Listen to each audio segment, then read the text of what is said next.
आज हम श्री रुद्र संहिता द्वितीय खंड अध्याय 27 में दक्ष द्वारा महान यज्ञ का आयोजन जानेंगे। ब्रह्मा जी बोले, हे महर्षि नारद, इस प्रकार क्रोधित व अपमानित दक्ष ने कनखल नामक तीर्थ में एक बहुत बड़े यज्ञ का आयोजन किया। उस यज्ञ में उन्होंने सभी देव ऋषियों, महर्षियों तथा देवताओं को दीक्षा देने के लिए बुलाया। अगस्त्य, कश्यप, अति, वामदेव, भृगु, दधीचि, भगवान व्यासश, भरद्वाज, गौतम, पैल, पराशर, गर्ग, भागर्व, ककुश, शित, सुमंतु, त्रिक, कंक और वैशंपायन सहित अनेक ऋषि मुनि अपनी पत्नियों व पुत्रों सहित प्रजापति दक्ष के यज्ञ में सम्मिलित हुए। समस्त देवता अपने देवगणों के साथ प्रसन्नता पूर्वक यज्ञ में गए। अपने पुत्र दक्ष की प्रार्थना स्वीकार करके मैं विश्व सृष्टा ब्रह्मा और वैकुंठ लोक से भगवान विष्णु भी उस यज्ञ में पहुंचे। वहां दक्ष ने सभी पधारे हुए अतिथियों का खूब आदर सत्कार किया। उस यज्ञ के स्थान का निर्माण देवताओं के शिल्पी विश्वकर्मा द्वारा किया गया था। विश्वकर्मा ने बहुत से दिव्य भवनों का निर्माण किया। उन भवनों में दक्ष ने यज्ञ पधारे अतिथियों को ठहराया। दक्ष ने भृगु ऋषि को ऋषिवच बनाया। भगवान विष्णु यज्ञ के अधिष्ठाता थे। इस विधि को मैंने ही बताया। दक्ष सुंदर रूप धारण कर यज्ञ मंडल में उपस्थित था। उस महान यज्ञ में 28,000 ऋषि एक साथ हवन कर सकते थे। 64,000 देव ऋषि मंत्रों का उच्चारण कर रहे थे। सभी सहित यज्ञ में पधारे थे। कौतुक और मंगलाचार कर दक्ष ने यज्ञ की दीक्षा ली, परंतु उस दुरात्मा दक्ष ने त्रिलोकीनाथ करुणा निधान भगवान शिव को यज्ञ के लिए निमंत्रण नहीं भेजा था, ना ही अपनी पुत्री सती को ही बुलाया था।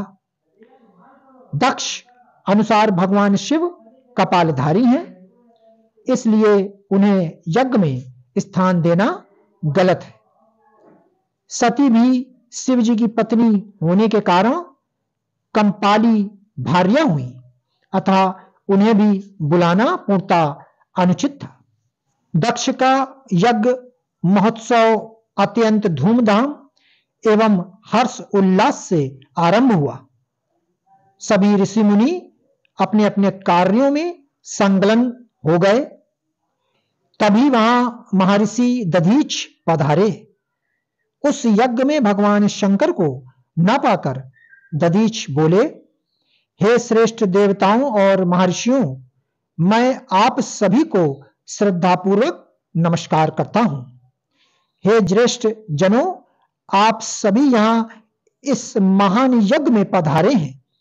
मैं आप सबसे यह पूछना चाहता हूं कि मुझे इस यज्ञ में त्रिलोकीनाथ भगवान शंकर कहीं भी दिखाई नहीं दे रहे हैं। उनके बिना यह यज्ञ मुझे सूना लग रहा है। उनकी अनुपस्थिति से यज्ञ की शोभा कम हो रही है। जैसा कि आप जानते ही हैं कि भगवान शिव की कृपा से सभी कार्य सिद्ध होते हैं। वे परम सिद्ध पुरुष नीलकंठधारी प्रभु शंकर यहां क्यों नहीं दिखाई दे रहे हैं, जिनकी कृपा से अमंगल भी मंगल हो जाता है, जो सर्वथा सबका मंगल करते हैं। उन भगवान शिव का यज्ञ में उपस्थित होना बहुत आवश्यक है। इसलिए आप सभी को यज्ञ के सकुशल पूर्ण होने के लिए परम कल्याणकारी भगवान शिव को अनुनय विनय कर इस यज्ञ में लाना चाहिए, तभी इस यज्ञ की पूर्ति हो सकती है। इसलिए आप सभी श्रेष्ठ जन तुरंत कैलाश पर्वत पर जाएं और भगवान शिव और देवी सती को यज्ञ में ले आएं। उनके आने से यह यज्ञ पवित्र हो जाएगा। वे परम पुण्यमयी हैं।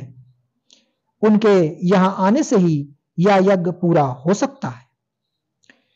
महर्षि दधीच की बातों को सुनकर दक्ष हंसते हुए बोले कि भगवान विष्णु देवताओं के मूल हैं, अतः मैंने उन्हें सादर यहां बुलाया है। जब वे यहां उपस्थित हैं तो भला यज्ञ में क्या कमी हो सकती है। भगवान विष्णु के साथ साथ ब्रह्मा जी भी वेदों, उपनिषेदों और विविध आगमों के साथ यहां पधारे हैं। देवगणों सहित इंद्र भी यहां उपस्थित हैं। वेद और वेद तत्वों को जानने वाले तथा उनका पालन करने वाले सभी महर्षि यज्ञ में आ चुके हैं। जब सभी देवगण एवं श्रेष्ठ जन यहां उपस्थित हैं तो रुद्रदेव की यहां क्या आवश्यकता है। मैंने सिर्फ ब्रह्मा जी के कहने पर अपनी पुत्री सती का विवाह शिव जी से कर दिया था। मैं जानता हूं कि वे कुलहीन हैं, उनके माता पिता का कुछ भी पता नहीं है। वे भूतों, प्रेतों और पिशाचों के स्वामी हैं। वे स्वयं ही अपनी प्रशंसा करते। वे मूढ़, जड़, मौनी और ईर्ष्यालु होने के कारण यज्ञ में बुलाए जाने के योग्य नहीं है। अतः दधीच की आप उन्हें यज्ञ में बुलाने के लिए न कहें। आप सब ऋषि मुनि मिलकर अपने सहयोग से मेरे इस यज्ञ को सफल बनाएं। दक्ष की बात सुनकर दधीच मुनि बोले, हे दक्ष, परम कल्याणकारी भगवान शिव को यज्ञ में ना बुलाकर तुमने इस यज्ञ को पहले ही भंग कर दिया है। यह यज्ञ कहलाने के लायक ही नहीं है। तुमने भगवान शिव को निमंत्रण न देकर उनकी अवहेलना की है, इसलिए तुम्हारा विनाश निश्चित है। यह कहकर दधीच वहां से अपने आश्रम चले गए। उनके पीछे पीछे भगवान शिव का अनुसरण करने वाले सभी ऋषि मुनि भी वहां से चले गए। दक्ष के समर्थकों ने यज्ञ छोड़कर गए ऋषियों मुनियों के प्रति व्यंग भरे वचनों का प्रयोग किया।